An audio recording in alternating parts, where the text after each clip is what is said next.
அனைவருக்கும் வணக்கம். தமிழ் கேஎஸ்ஆர் சேனலில் இன்றைய பதிவு அறிவியல் குழந்தைகள் என்று சொல்லக்கூடிய தொடர்ந்த ஒரு சிறுகதை. அந்த சிறுகதையில் இன்றைக்கி முதல் பகுதியை மட்டும் பார்ப்போம். அறிவியல் குழந்தை கதையில் முதல் பகுதி. காசிம் தன் நண்பன் ஜோ காணாமல் போனதிலிருந்து ரொம்ப தனிமையாக உணர்ந்தான். சோ என்னும் ஜோசப்பின் தந்தை ஒரு அரசாங்க அதிகாரி. காசிமின் அம்மா ஒரு பள்ளிக்கூட ஆசிரியை. அவனுடைய அப்பா அயல்நாட்டில் வேலை பார்க்கிறார், துபாயில். அவர் ஒரு கார் ஓட்டுநர்.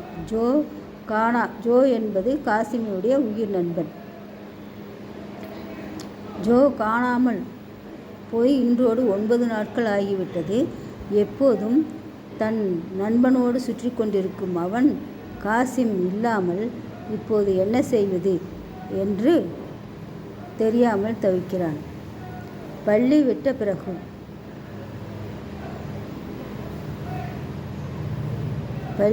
பிறகும் ஒரு 7ஆம் வகுப்பு பையனான காசிம் கொஞ்ச நேரம் பள்ளி மைதானத்தை சும்மா சுற்றி கொண்டிருப்பான். ஜோ இருந்த வரையில் அவர்கள் கேட்ச் விளையாடுவார்கள். ஆனால் அது அவர்களுக்கு பிடித்தமான விளையாட்டு அல்ல.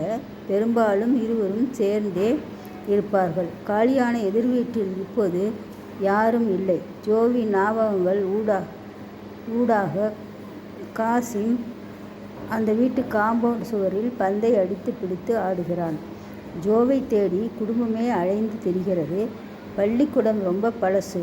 ஆனால் ஒரு புதிய கட்டிடம் கட்டப்பட்டு ஏறக்குறைய நிறைவடையும் தருவாயில் இருக்கிறது. இறுதியாக பூச்சி வேலை, பிறகு வண்ணம் தீட்டுவார்கள் போல் தெரிகிறது. இப்போதுதான் தன் வாழ்நாளில் முதல் முறையாக காசிம் ஒரு முழு கட்டடமும் கட்டப்படுவதை படிப்படியாக பார்க்கிறான். முதலில் பெரிய குழிகள் வெட்டினார்கள். கீழிருந்ததில் கம்பிகள் கட்டினார்கள். கலவை மோட்டார்கள். அதற்கு பெயர் அஸ்திவாரம். 4 பக்கமும் தூண்கள் போல் வான் நோக்கி கலவை. அதற்கு பீம் என்று பெயர். இதெல்லாம் வேறு யாருக்கும் தெரியாது. காசிம் பள்ளி நேரம் போக தனக்கு கிடைத்த நேரத்தில் கட்டிட வேலை இடத்திற்கு போய்விடுவான். ஜோவின் பிரிவை மறந்து அங்கே வேடிக்கை மற்றும் சொல் விளையாட்டு தொடர்ந்து செய்வான். இதனுடைய கதையினுடைய தொடர்ச்சியை அடுத்த பகுதியில் பார்ப்போம். நன்றி, வணக்கம், வாழ்க வளமுடன்.